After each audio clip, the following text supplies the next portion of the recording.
안녕하세요. 주양가족 여러분, 김성미 목사입니다. 오늘 하루도 하나님 앞에서 정직하게 진실하게 살아갈 수 있는 우리 모두가 되어지기를 주의 이름으로 바랍니다. 오늘의 주만나는 정의롭게 진실하게 살아야 한다라는 제목으로 신명기 19장 14절에서 21절 말씀을 묵상하고자 합니다. 하나님께서는 사회적인 약자와 피해자들의 권리에 대해 많은 관심을 가지고 계심을 성경을 통해서 발견할 수 있습니다. 어제 도피성을 통해 실수로 사람을 죽인 사람의 목숨을 보존하는 법을 제공하시는 모습을 볼 수 있고, 오늘 본문을 통해서도 피해자의 권리를 강조하고 있습니다. 이를 통해 이스라엘 백성들이 훗날 약속의 땅에서 율법을 적용할 때 사람이 율법 위에서 있는 것이 아닌 율법이 사람을 위해 있다는 사실을 기억하기 바란 것입니다. 오늘 본문은 이웃의 경계표를 옮기는 문제와 위증의 문제를 다루고 있습니다. 한마디로 하나님의 백성들의 삶의 모습은 정직이어야 한다는 것을 보여주는 것입니다. 그래서 첫째로 나의 모든 소유는 하나님께서 주신 것임을 기억해야 합니다. 본문 14절은 내 하나님 여호와께서 내게 주어 차지하게 하시는 땅, 곧 내 소유가 된 기업의 땅에서 조상이 정한 내 이웃의 경계표를 옮기지 말지니라고 말씀합니다. 오늘 본문은 우리의 모든 소유가 하나님이 주신 것이라고 말씀하고 있습니다. 사회와 같이 토지의 소유를 증명하는 등기 제도가 없었던 고대 사회에서 경계표는 각자의 땅을 구분짓고 표시해주는 중요한 표식이었습니다. 이스라엘 백성들은 가나안 땅을 하나님의 은혜로 경작하는 축복을 얻었습니다. 분양받은 진정한 땅의 소유는 하나님께 있습니다. 하지만 육신의 모습으로 살아갈 때 하나님께 배정받았기에 잘못된 소유의 관념을 가지기도 했습니다. 그런데 문제는 이 경계표가 고정된 것이 아니었기에 누구든지 토지에 욕심을 내면 그것을 손쉽게 이동시킬 수 있었다는 데 있습니다. 이런 행위는 남의 소유를 재산을 탐내고 도둑질하는 것으로 하나님의 계명을 범하는 범법 행위였습니다. 지게석으로 움직이는 문제는 하나님과 사람에게 동시에 범죄하는 행위입니다. 먼저는 진정한 주인이신 하나님의 땅을 욕심내는 것이고, 또 이웃의 것을 탐내지 말라고 도적질하지 말라고 하신 계명을 어기는 행위였습니다. 결국 이 명령은 이스라엘 사회 가운데 두 가지 고백을 요구하는 것입니다. 첫째, 나의 소유와 땅이 하나님께서 주신 것인 분기심을 고백하는 것입니다. 이스라엘 백성들에게 나의 모든 소유가 하나님이 주신 것임을 인정하는 믿음이 필요했던 것입니다. 둘째로 코람데오의 삶입니다. 아무도 보는 이 없다 할지라도 하나님의 백성들은 하나님 앞에 행하는 삶을 살아야 한다라는 사실입니다. 하나님 앞에서의 정직한 삶을 요구받는 것입니다. 욕심과 집착으로부터 자유하는 삶은 이렇게 참된 정직의 의식과 고백으로부터 시작되는 것입니다.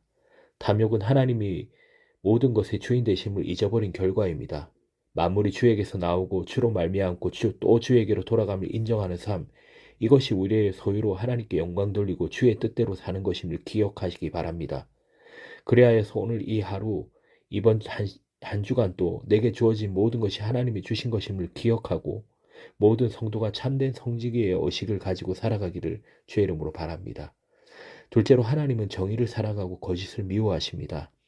오늘 본문은 이웃의 경계표를 옮기지 말라고 경고하면서 이어 위증의 문제를 다루고 있습니다. 신명기에는 사법제도에 관한 내용들이 많이 등장합니다.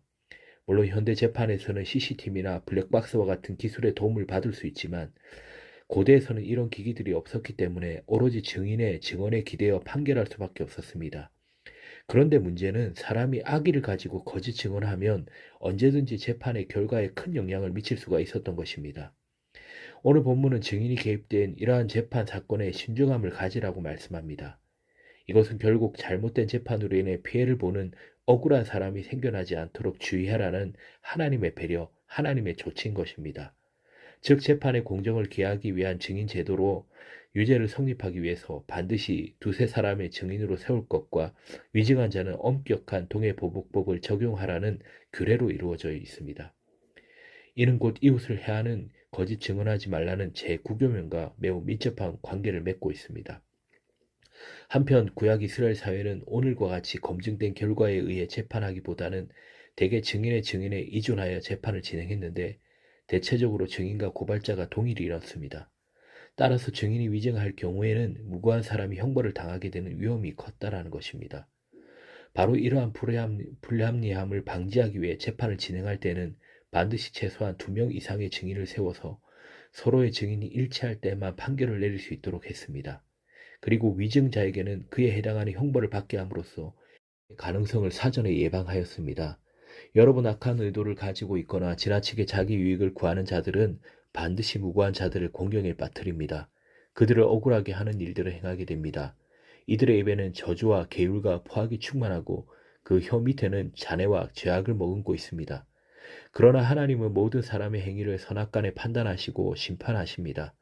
사실 그들이 당장 심판을 받지 않는 것은 하나님이 잠시 그 심판을 유보해 놓으신 것에 불과한 것이지 결코 그들의 죄를 용인한다거나 몰라서가 아님을 기억해야 합니다. 하나님은 우리의 행위뿐만 아니라 마음까지도 감찰하시는 분입니다. 사람의 눈은 피할 수 있겠지만 하나님의 눈은 결코 피할 수 없습니다. 하나님은 정의를 사랑하고 거짓을 미워하시는 분임을 기억하고 모든 성도가 자기 유익을 구하며 거짓으로 생명을 해치는 삶이 아닌 생명을 살리는 진리의 증인으로 삶을 살아가기를 바랍니다. 하나님은 우리 모두를 생명의 증인으로 부르셨습니다. 우리 모두가 이번 한 주도 복음과 생명에 충성된 증인으로 참된 것과 진리를 증언하는 청직의 삶을 살아가기를 주의 이름으로 바랍니다.